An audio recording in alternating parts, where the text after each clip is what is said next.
Olá, amigos, tudo bem com vocês? Estamos de volta aqui com o nosso CT Entrevista para um dos temas mais importantes desse início de ano, que é um tema que vai mexer com a vida de todos os servidores, mas é fundamental que seja discutido, que é a questão da reforma da Previdência. E para falar sobre esse tema, nós estamos recebendo o presidente do Conselho de Administração do IGPREV, o doutor Clédson de Moura Lima, que também é procurador-geral do Estado, e nós vamos falar um pouco sobre essa questão. Doutor, essa reforma da Previdência, ela não surgiu assim do nada. Primeiro, nós tivemos aí uma decisão do Congresso Nacional de mudanças e alterações que, por consequência, teve repercussões nos estados. E agora o Tocantins entra nesse debate. É isso mesmo? Como uma avaliação inicial do porquê deste momento estarmos discutindo esse tema?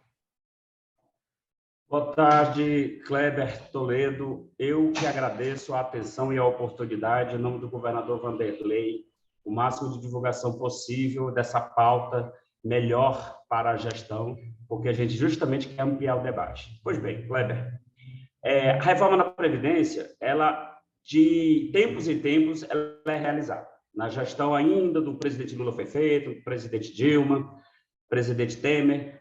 O sistema previdenciário ele precisa passar por equalizações em determinados fluxos de tempo, de acordo com a própria expectativa de vida da população. Não é diferente para o plano da União Federal, para os estados e seus municípios. Recentemente, através da emenda constitucional 103, foi feita uma importante reforma na Previdência da União, e a matriz constitucional atual precisa ser replicada nos estados. Nós estamos atrasados em relação à nossa reforma previdenciária local. Só faltam 3 estados no Brasil para fazer a reforma. O Tocantins era um deles. Esse debate começou no final do ano passado, o governador preferiu e acertadamente retirou a propositura para ampliar o debate com todas as categorias de servidores, os poderes e os órgãos, para depois encaminhar uma nova minuta sugestiva de reforma da Previdência que abrangesse o máximo de debate possível, que é o que nós estamos fazendo lá no IGPREV. E é interessante observar que não é simplesmente da administração direta e indireta, mas envolve também todos os poderes e órgãos, porque todos acabam desembocando no IGPREV. É isso, doutor?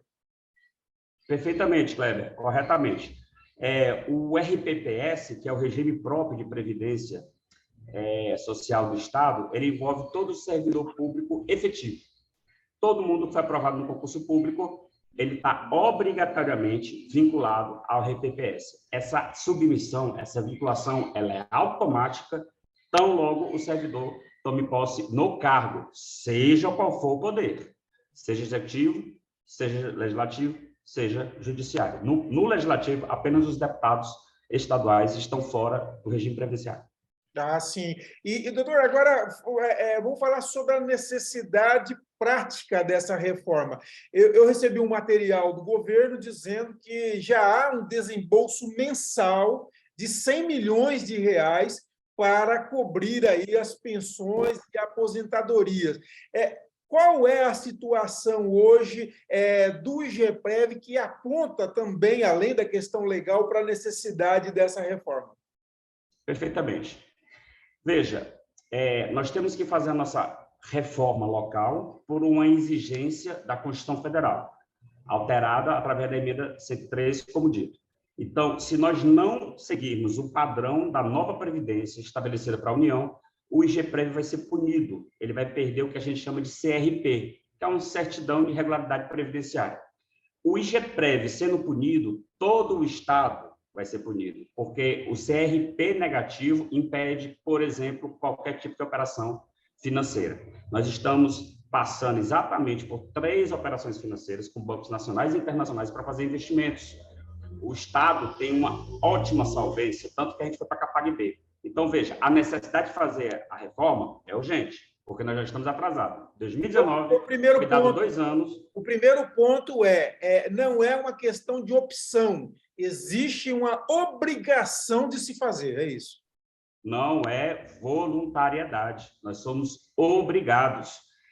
O Estado Tocantins, ele já começou a sua reforma, na verdade, desde 2019, quando a gente editou uma lei estadual, onde majoramos as alíquotas de contribuição, tanto dos servidores como a cota patronal. Depois, nós criamos o sistema previdenciário complementar.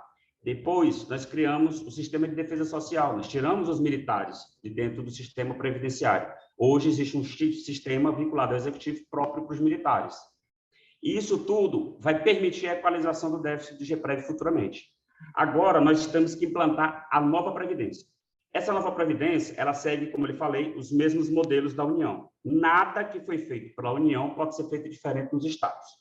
Tem uma cláusula específica que nenhum benefício pode ser conferido aqui no estado diferente do que a União estabeleceu em 2019.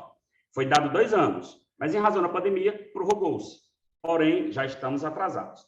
Então, são 2 fases de debate. Essa primeira é estabelecer as novas regras da Previdência. É o que nós estamos debatendo agora.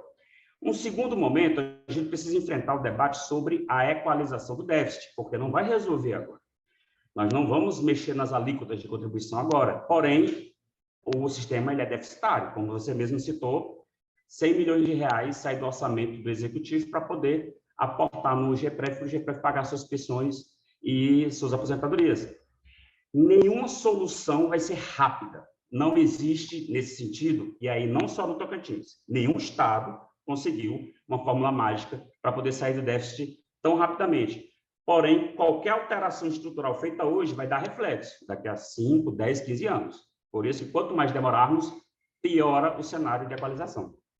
Entendi. Agora, sim, essa proposta agora já não contempla, então, o aumento de alíquota. Isso já foi feito do 11% para 14%, e, se eu não me engano, do governo era de 18% para 21%, né, que foi feito na época. É isso? Então, nós não estamos discutindo mais questão de aumento de alíquota. Exatamente. Para finalizarmos essa transição, como eu citei as etapas que a gente tem executado desde 2019, falta agora as novas regras da nova Previdência. Então, quando formos instituir a nova Previdência, com a publicação da PEC e da lei complementar, para os próximos concursos, para os próximos servidores que vierem a ser investidos em cargo público, eles já vão aderir às novas regras. Eu, que sou servidor desde 2008, eu vou ter uma regra de transição. Quem entrou antes de mim vai ter outra regra de transição, assegurando os direitos adquiridos. Então, essa nova Previdência é para os próximos. Como seria? Uma regra muito simples. Nós, hoje, por exemplo, nós temos uma referência do que será a nossa aposentadoria, que é o nosso salário atual. A nova Previdência, não. A nova Previdência vai ser o teto do INSS. Quando o INSS subir, é que aqui no Tocantins subirá. Então, para os próximos servidores, saberá que nós temos um teto. Para o próximo servidor ganhar um pouco mais, ele tem que ir para o regime complementar, que aqui no Tocantins vai ser administrado pelo Banco do Brasil, a BBPrev. Então, assim, para os próximos servidores, essa nova regra existirá. Para a gente, vai ter a transição. São essas regras que nós estamos debatendo para aprovar.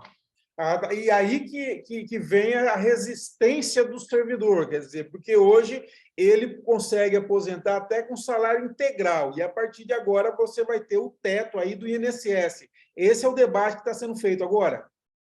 Isso, e aí é importante demais a gente divulgar isso para os servidores, para os pensionistas e para todos aqueles diretamente afetados relacionados ao IGPREV. Veja, como ele disse, será para os próximos servidores, porém haverá uma janela de adesão. Nós que estamos hoje no serviço público, eu posso aderir à nova Previdência. Eu posso, por quê? Porque a Previdência é a primeira reforma, mas não lugar nenhum pode garantir que será a última. Nós tivemos um hiato muito grande para a gente começar as reformas estruturantes do sistema previdenciário, por isso que o déficit está alto. E esse déficit projetado ele vai aumentar. Então, nós temos que enfrentar essa questão para que não se retire mais dinheiro do cofre para bancar o IGPREV. O IGPREV tem que ser saudável. O fundo previdenciário, o patrimônio é que tem que bancar as aposentadorias e o dinheiro do Estado ser investido em favor de todos os cidadãos. Então, a preocupação do servidor é que ele vai achar que ele vai perder os direitos dele, que vai diminuir o salário dele, ou vai diminuir... Não. Ele contribuiu sobre uma regra, e essa regra vai ser respeitada. Os próximos servidores é que a realidade vai mudar. Agora, se eu quiser, eu posso migrar. Eu posso aderir à nova Previdência. Aí eu vou contribuir menos, porque vai ter um teto da RGPS, eu tenho que pagar a complementar, se eu quiser manter o meu padrão remuneratório de hoje. tudo indica que é mais estável. Por quê? Porque a Previdência Pública, daqui a 5 anos, ela pode sofrer outra reforma. Ou, se os números agravarem, menos ainda. O tempo todo a gente está equalizando a Previdência. Então, esse é um debate que vai ser mais uma escolha do servidor com as novas regras, se ele prefere estar onde está ou se ele quer aderir às novas regras. Mas ninguém vai obrigá-lo, ele não vai perder nada, ele faz se quiser. Agora, considerando a média salarial do servidor do Estado, e considerando o piso o teto do INSS, o que vai ser mais atingido, então, são aqueles servidores da conta, que estão no alto salário, que tem altos salários hoje no Estado. Porque eu imagino que a média salarial aí não deve ser acima do teto do INSS. Estou correto, doutor? Assim, considerando que nós tiramos os PMs do sistema previdenciário, boa parte desses valores altos de pensão e benefício previdenciário, de fato, retiramos do IGPREV. Realmente, os poderes legislativo, judiciário e algumas categorias do executivo têm benefício, sim, mas o servidor, ao chegar à aposentadoria, geralmente ele está no final do PCCR dele, e os valores, quase todos os PCCRs sempre superam o teto da RGPS. Qual é, então, agora, a estruturação que foi feita? Porque previdência é sinônimo de déficit em todos os estados. Na União, o déficit era quase que desequilibrado. Vou fazer só um parâmetro. Dados de 2016 e 2017, o governo federal gastou 550 bilhões com o INSS e gastou 5 bilhões com investimento em infraestrutura. Não é suportável. Portanto, estudou-se ao longo dos 20 anos e entendeu-se que a Previdência tem que ser administrada pelos privados. É mais ou menos isso que está sendo feito. O complementar vai ser gerido por um banco. Como eu posso contratar hoje uma previdência para mim, privada? Posso, eu vou no banco, ele me apresenta os planos e eu digo, eu quero me aposentar com 20 mil, então eu contribuo tanto. Eu quero me aposentar com 30, eu vou contribuir mais. Mas eu quero me aposentar com 5 mil, então eu contribuo menos. Eu vou fazer a escolha e o banco vai administrar o meu patrimônio. E o Estado vai se preocupar, portanto, em manter uma regra mínima e aportar recursos nas outras áreas.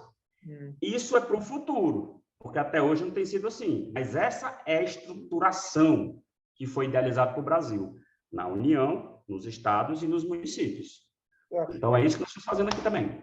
Agora o servidor, como você tem a regra de transição, imagino que essa regra de transição não deve atingir diretamente o servidor que já está, mas o próximo servidor que está vindo aí pode dizer, mas eu não vou ter que contribuir mais para ter a mesma aposentadoria que teria hoje? Quer dizer, como que vai ser? Porque eu vou contribuir para o IGPREV e vou contribuir com o Banco do Brasil na Previdência Complementar. Juntando as duas, não daria uma contribuição muito elevada em termos do salário que ele recebe, doutor? Tudo isso ele vai ter que calcular. O Banco do Brasil, ele foi homologado pela Previc a semana passada, ele vai estar conosco quando for para a Assembleia Legislativa, o PL, fazendo, inclusive, com seus consultores, tirando dúvidas e fazendo simulação. O próprio site do Banco do Brasil vai trazer ferramentas para simulação. Tudo é cálculo. O que o servidor, se quiser migrar para a nova Previdência, ele vai ter que ter em mente? É que ele vai contribuir menos para o GPREV, porque vai estar no limite, né? Então, ele vai receber mais líquido no contra-cheque dele. Ele vai receber mais dinheiro. Ele tem que ter educação financeira para pegar esse dinheiro e entregar no Banco do Brasil ao longo dos 10, 15, 20, 30 anos. Porque a aposentadoria dele, o Banco do Brasil vai pagar uma parte e o governo vai pagar, o IGPREV vai pagar outra. Então, ele vai ter que fazer contas. Se ele se satisfizer com o RGPS, ele nem contrata o Banco do Brasil. Mas se ele quiser manter um padrão de vida confortável com o salário que ele tem hoje, ele vai ter que simular qual plano ele quer contratar. E aí é ele que se organiza, ele debate em família e ele que contrata. Então, assim fica mais fácil para ele planejar o futuro dele. No sistema público, esse planejamento não é garantido. A gente pode, daqui a pouco, aumentar as alíquotas. Os servidores do município de São Paulo já estão contribuindo com 18%. Agora que nós fomos para 14%. Nós temos o Espírito Santo, que o Estado já contribui com 28% de cota patronal. O Estado aqui está com 20,5% e vai para 24%. Então, veja que o cenário ele não melhora, ele tende a piorar as regras do regime público. Até porque nós temos um envelhecimento da população, e isso também, logicamente, acontece com o servidor, e, logicamente, vai incidir aí também nas mudanças, a necessidade dessa equalização que o senhor está dizendo, né? Perfeitamente. É só ver os dados do IBGE, a população está envelhecendo. Existe um dado que é preocupante, não só no Brasil, mas no mundo, porque as famílias brasileiras também estão tendo menos filhos. Na década de 70, nós tínhamos 4 filhos por família, atualmente é 1,25 filhos, ou seja, a população brasileira está envelhecendo e a juventude, que é aquela força de trabalho que ia trabalhar para manter os aposentados, também está diminuindo, como está na China, como está na Itália, como está em vários outros países. Então, todos esses países estão fazendo reformas estruturantes do sistema previdenciário e não tem sido, de fato, fácil equalizar os interesses com as possibilidades, mas nós temos que fazer. A França, por exemplo, está vivendo um protesto lá, enfim, tem movimento no mundo inteiro. A Alemanha abriu as fronteiras para receber imigrantes, porque a população está envelhecida e ela está precisando de jovem. E os jovens é que vão trabalhar e vão contribuir para manter os benefícios dos velhos. Então, assim, os países todos estão enfrentando essas crises. E aqui o Tocantins também. E reforçando, então, aquilo que o senhor disse inicialmente, não é uma questão do Estado querer ou não querer. Isso aí é uma obrigação legal que ele vai ter que fazer e aderir a esse novo sistema de previdência, né? É uma obrigação, é uma exigência constitucional. Eu tenho que fazer, sob pena de ser punido, a implantação da nova Previdência. E sobre a equalização do déficit, é uma obrigação também. Nós temos hoje várias normativas e postulados que, prioritariamente, eles pregam pelo equilíbrio atuarial. Na medida que nós temos os relatórios atuariais que mostram déficit, nós não temos escolha. Todos os gestores precisam agir. E uma coisa interessante, e eu tenho falado nos nossos encontros do GPREV, sexta-feira eu vou ter outro com várias associações e sindicatos, segunda-feira da semana que vem, por aí vai. Veja, tudo que está sendo feito no Tocantins está sobre a ótica e os auspícios do Ministério da Previdência. Nada aqui é feito diferente do que a gente está sendo orientado a fazer. Então, o nosso texto, a gente submete. As nossas dificuldades e as nossas projeções, está tudo submetido. Então, nós estamos sendo acompanhados de perto pelo Ministério da Previdência, inclusive o Superintendente Nacional de RPPS, ele vem a Palmas quando for ocorrer os debates na Assembleia Legislativa, as audiências públicas, para ele justamente explicar o panorama nacional, em que contexto o Tocantins se insere. Então, eu pedi para que ele viesse, porque, assim, quando a gente fala, os servidores entendem que é governo, retração, para servidor tudo é difícil. Não é. Eu preciso que venha alguém de fora para explicar que é necessário, senão vai todo mundo ser penalizado, vai atrasar as aposentadorias. E esse é o cenário atual. Certo. É uma obrigação fazer. Agora eu vejo assim, o governo, a administração direta e indireta, tem algumas classes que têm um salário bem elevado, auditores, etc. Agora, o maior problema eu vejo nos poderes e órgãos, né? Defensoria, Ministério Público, TJ e a própria Assembleia. Como que está a sensibilização dos dirigentes desses poderes? O senhor acha que caminha para o entendimento? Imagino que a resistência da base deles vai ser grande. Sim, o diálogo está sendo amplo, transparente, a gente tem dividido com eles todos os nossos relatórios, nossos números, a exigência, ela também é direcionada a todos os poderes e os órgãos da administração. Veja, o Tribunal de Contas, ele faz o recolhimento previdenciário da folha dele. O Tribunal de Justiça, ele que faz o recolhimento previdenciário. Então, os chefes desses órgãos ou poderes têm responsabilidade com a equalização e o déficit previdenciário. Inclusive, devo dizer que não só a gestão do GPREV, por disposição constitucional, é o executivo que faz, mas a responsabilidade é de todos. A contribuição da cota patronal vem do 12º dos poderes. E o sistema previdenciário desequilibrado também vai afetá-los. As regras também aplicam para eles. Então, para os novos magistrados, os novos conselheiros, os novos auditores, no caso do executivo, os novos procuradores, todos vão aderir às novas regras da Previdência nos próximos concursos, necessariamente já vão para complementar, e o padrão remuneratório é ele que vai escolher. Se ele quiser manter o salário que ele tem na ativa, ele vai ter que contribuir mais no complementar e por mais tempo.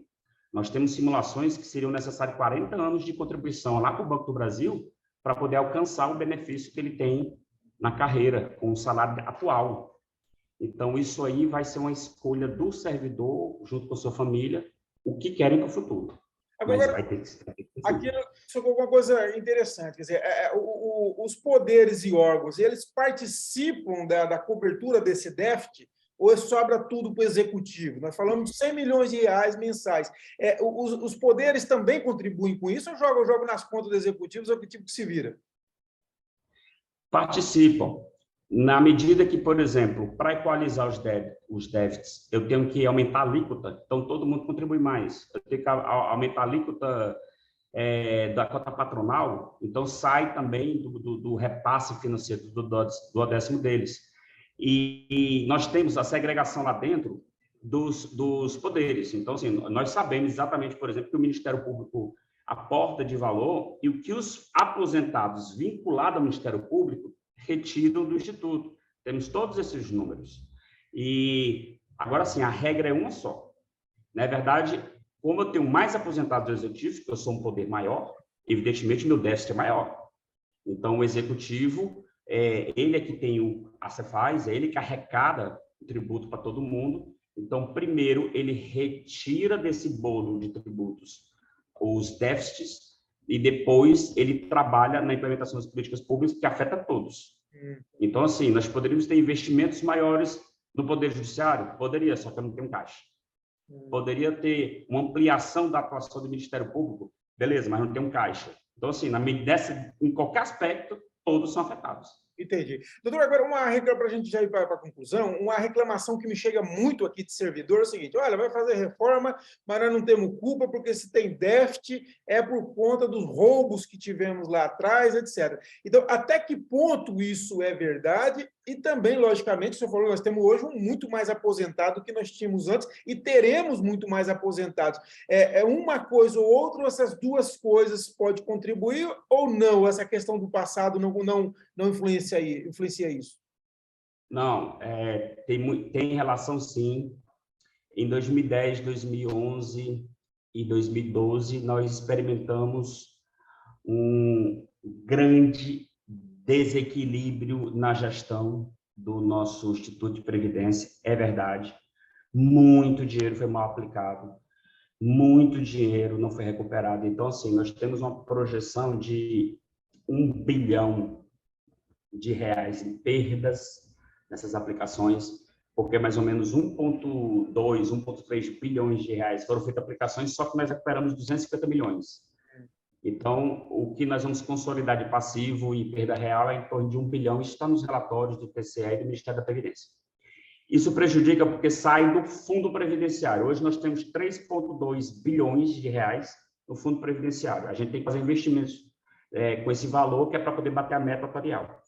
Se não fosse os maus investimentos e o que aconteceu há 10 anos atrás, 10, 12 anos atrás, nós teríamos, então, 4,5 ou 5 bilhões. Então, a gestão tem participação nos resultados negativos, ok, mas paralelo a isso, outros estados não experimentaram os escândalos que o Tocantins vivenciou e tem déficit. Por quê? Porque nós temos servidores que, ao longo da vida, vão aumentando a sua remuneração, ao longo da vida, ele vai contribuindo conforme a remuneração, mas ele aposenta aqui, ó. Sobretudo quem tem paridade e integralidade. Quem está aposentando hoje com salário de 18 mil, aposentadoria de 18, 20, 24 mil reais, quando entrou no serviço público há 25 anos atrás, 30, ele entrou ganhando isso aqui. Então, ele acumulou patrimônio ao longo da vida, mas o GPREV está suportando esse valor. O GPREV não recolheu o tempo todo sobre o maior salário. mas enquanto ele for vivo, o IGPREV vai pagar sobre o maior salário. Essa conta desequilibrou tudo, não foi só Tocantins. Eu dei o exemplo da União, por exemplo. Sim, então, assim, equalizando, o tempo todo reformando para buscar o equilíbrio. Eles não têm culpa, mas é um fenômeno comum. O déficit é real. Doutor, e agora, para a gente encerrar, hoje como que está essa questão da administração? Eu lembro que nessa época, eu cobri também na época, foi tirado dinheiro de bancos públicos, levado para banco privado, corretoras de alto risco e tal. Hoje, o servidor pode ficar tranquilo, a segurança, como que o senhor avalia esse aspecto aí desse fundo?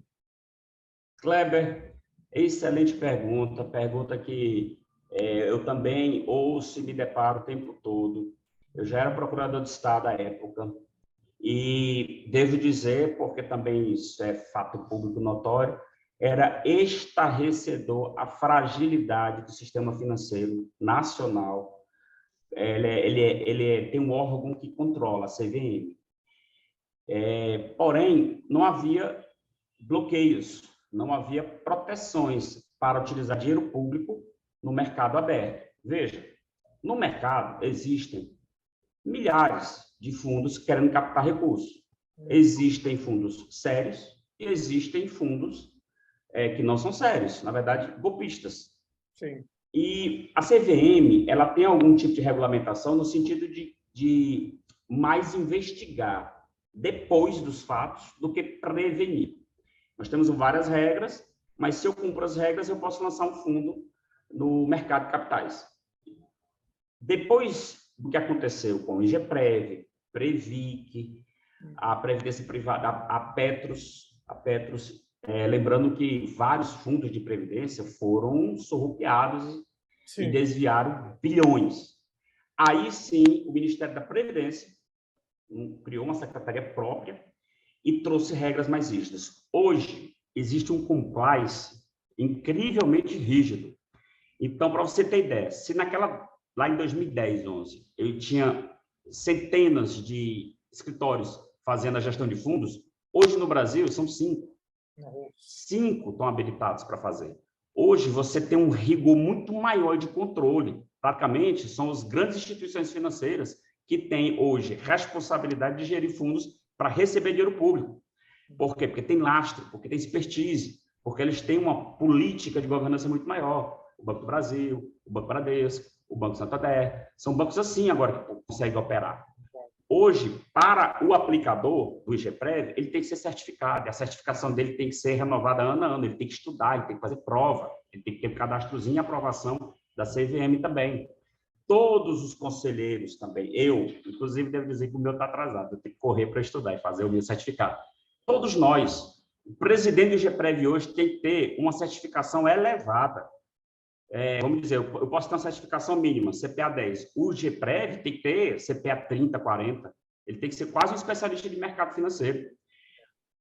Não é possível mais fazer o que aconteceu em 2010, de jeito nenhum. Mas isso foi depois. Depois que aconteceu, aí vieram as travas. O servidor, hoje, ele pode ter a segurança de que a governança, o controle na administração do IGPREV, ele é máximo. Não acontecerá mais. Muito bom, que mexe com a vida das pessoas, né? Não é simplesmente um negócio tão simples. Doutor, olha, muito obrigado. Para fechar mesmo, e agora também tem um passo fundamental, é a conversa com a Assembleia, com os deputados. Vai ter que passar a Comissão de Finanças, Comissão de Constituição e Justiça, onde nós temos, inclusive, esses dias eu coloquei uma nota, 2 goleiros dos servidores, né? Nós temos o Nilton Franco e o Moisemar Marinho, que eles são servidores. Quer dizer, como que vai ser esse diálogo com a Assembleia para que seja aprovado sem problema? O mais amplo, democrático e acessível possível. Graças a Deus, o relacionamento do governador Wanderley com a Assembleia, ele é incrivelmente saudável. Os deputados todos têm porta aberta no Palácio, acesso a todos os secretários. Estava em Brasília ontem, conversando com o Moisemar, que também estava em Brasília. O deputado Nilton Franco já pediu uma agenda para conversar com ele, porque nós convidamos a Assembleia Legislativa para ir ao IGPREV. E o presidente americano estava com outras agendas, então ele não pôde ir e também não designou um representante. Todavia, eu já mandei um ofício para o presidente, já mandei também um zap. pedindo para ele agendar para mim uma horinha, para eu ir na Assembleia com a equipe do GPREV, apresentar nossa minuta e fazer as explicações de várias dúvidas e trazer os deputados para, desde agora, serem inseridos no debate. Lembrando que eu tenho 3 semanas ainda de reuniões, debate, vou consolidar as propostas, aí nós vamos formar um texto para, no dia 10 de abril, entregar para o governador. O governador aprovando o trabalho da comissão, porque toda deliberação lá no GPREV é colegiada, ela é do Conselho de Administração, não é só do presidente. Tudo é votado.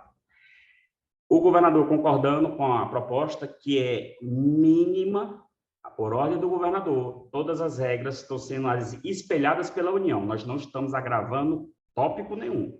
Ela é a mínima para ser aprovada, que foi o que teve mais sucesso em outros estados.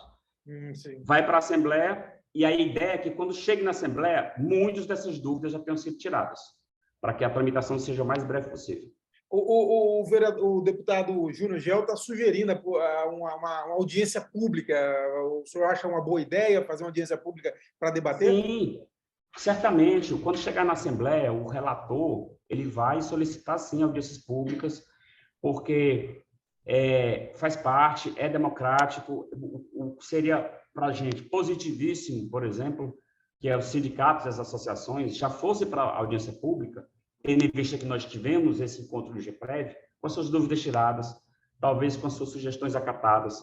E isso tudo trará muito mais conforto para os deputados, não tem dúvida. O deputado ouvir dos representantes dos servidores de que a reforma é isso mesmo, não há mais o que divergir, que eles compreenderam, para eles que vão aprovar, vai ser muito saudável. E eu quero participar, quero estar lá, e nós vamos dar todas as informações. Por fim, agora mesmo por fim, é importantíssimo, os sindicatos também estão sendo chamados, conversado com todas as categorias. Como que está essa conversa com os sindicatos, que é o elo mais importante, talvez, dessa história? O nosso primeiro encontro com os sindicatos, tivemos encontro com os poderes, e Ministério Público, Defensoria Pública e Tribunal de Contas. Agora nós vamos ter com as representações associativas e sindicatos. Nós dividimos nossos encontros por regras.